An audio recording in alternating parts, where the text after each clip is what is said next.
Hi folks, Diner Bob back in Atebeno Park, and this time it's Jurassic Dock. So, in a previous build, I built a river tour boat, and I decided to rebuild it now that Beta offered more pieces and options. And it's a little more rough and ready, a little bit more shop worn. Really love to have tires to hang off it, but that'll come. And I'm looking forward to hopefully putting a figurehead on it. It's equipped with searchlights for those nighttime cruises to point out the animals, and doors on both sides so they can come up to a dock and unload passengers on either side. And like a good theme park boat, they enter on one end and leave on another so that you can move people through. I preset up the dock platform. You can see two colors of wood there. The idea is that the outer wood outside the building is worn and weathered, and the inside floor is still in much better shape. It's got a bamboo general outline. I'm setting up the first floor, and I end up making changes to this. You'll notice those as we go along. And setting up the roof, I wanted to put a cover over part of the dock. My original idea was the guests for the boat would be coming out on that corner where it is covered and then getting on the boat. And I ended up changing my mind on that too, but I didn't change the roof. So it is what it is, uh, as is so often the case with my builds. Um, so going with a tropical theme because, beat up boat, the tropical theme, it's all sort of a jungle cruise kind of aesthetic. Uh, I don't want people falling into the river, so I put a solid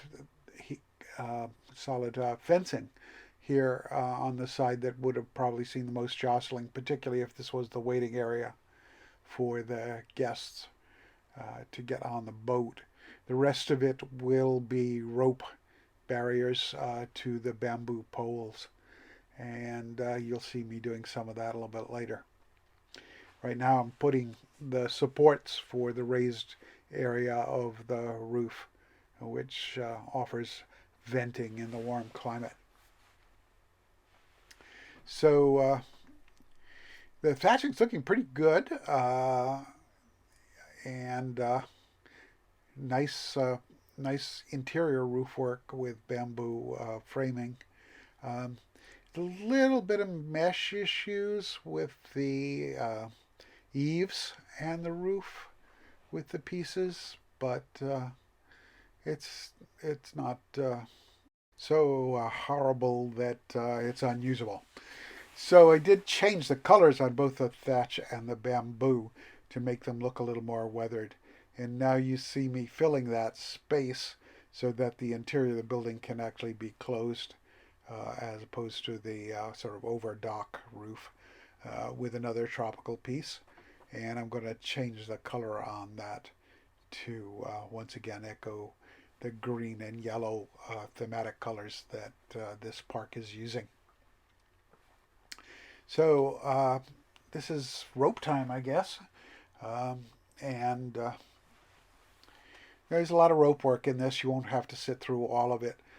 Just a little bit of it to give you an idea of what I was going through to put it together. Um, and very much making this build on the fly beyond the figuring out the space I wanted it to occupy. So I will later be adjusting this section of fence because I am doing this without the boat there, and I need to line up accessibility points for guests to get onto the boat at the places where they can without just jumping over the coaming. So you will see that be changed. And I had also done a little bit of the preliminary terrain work. You can see all the horsetails around it, sort of a suitable plant for the Jurassic era. It's much older even than the Jurassic, as a plant group. So it adds to that Jurassic vibe, and I think that's a good thing. That's a good thing. Um, Moving along, I will also be, adding railing out the catwalk and posts, but we're gonna, if I recall rightly, we're gonna see a big jump, and you won't see a lot of that put into place. Uh, so putting a trim on the railing top. The bamboo is great. You can stretch it. It still looks good for quite a bit, but eventually it gets so long that it starts looking a little unrealistic. So one must be cautious. Uh, Doing the little spin to add some variety on the same pieces so they don't all look exactly the same. Finding the ones that didn't get quite lined up where they should have been and adjusting them and adjusting the fence. Yeah, well, at least it doesn't break the group, and that's good. Um, but sometimes getting things just where you want them to be can be fussy using the gizmo. It's so big compared to some of the small pieces, you really have to zoom in to see what you're doing for those precise moves and still be able to see past the little boxes at the bottom there. Uh, while they're very useful for moving on a plane, they do get in the way when you're trying to work with those small pieces. So obviously we don't have an actual ride in game just yet, so this is kind of notional, and that's okay. I want the vibe of the park, even if it isn't going to be functional. Um, just like the rope bumpers, they won't do anything, but they kind of add to the feel of the thing. I'd love to be able to add wooden crates on this, but I didn't have enough energy for this build to build them from scratch. The pieces are there in the game, and I may at some point, and it would just be great to be able to sit those on top of benches so guests could potentially sit on those crates in this on the dock part. Fiddling with the doors. Um, the doors don't fit the door holes in the door wall pieces, so there's always a little fuss. They are not all the same bad fit. They all have their own little differences in the fits. So adding some framing around the door to add to the bamboo vibe, and both well, the doors are okay to set in the wall, but the framing doesn't really want to go all the way through and still have the same offset to either side. So eventually I ended up doubling the frame, and you'll see me struggling to select it here.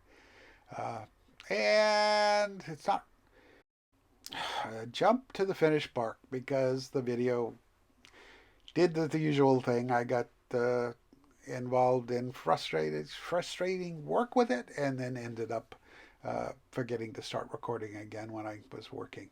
So a little nighttime view of the lighting around the building and in the building, which is mostly from the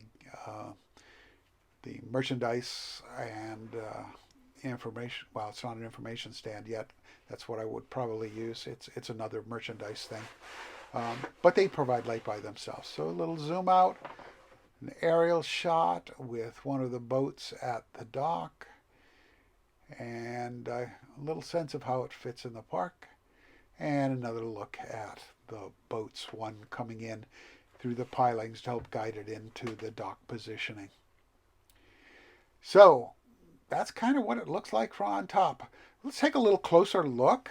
We'll cruise in and around the building first and then into it to give you an idea of what I put inside. A little slower here. This is more finished with the rocks near the shoreline and the boats lined up as we saw before. And I think overall it's looking pretty good.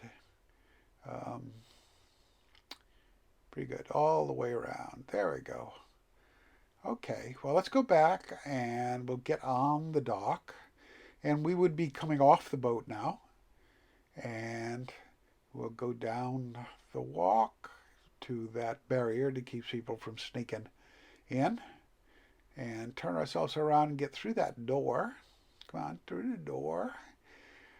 This area to the left there is placeholder, waiting for statues of some of the Jurassic animals to put in there. Um, and there's where you'll be checked in for your boat ride, and a little barrier there because to the right, yes, look at all the lovely merchandise. To the right, can you turn the camera? Thank you. To the right is where you get your boarding passes.